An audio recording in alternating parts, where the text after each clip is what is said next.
Story time about my amazing trip to Cancun in December. So we go to Cancun every December.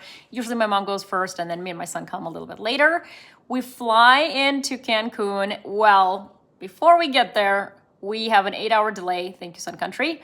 And we end up sitting in the airport for that long. We fly into Cancun, and as we land, I start feeling nauseous. Now, I don't actually ever feel nauseous from flights, so I'm like, oh, this is weird.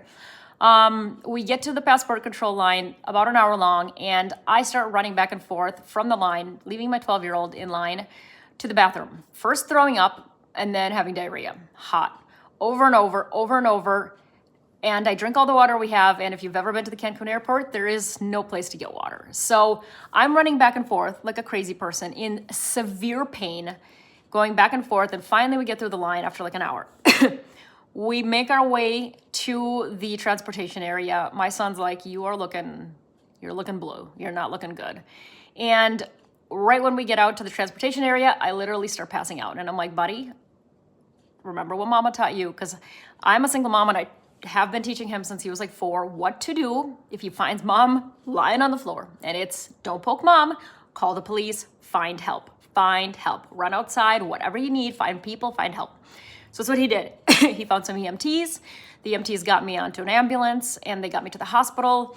In the ambulance, he used his limited Spanish to tell them that I'm cold, that I had weight loss surgery, that I have a medical ID on my phone that has, all my restrictions and allergies and stuff like that.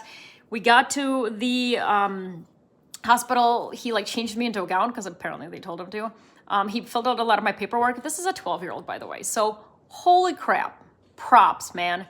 But lesson learned, buy travel insurance.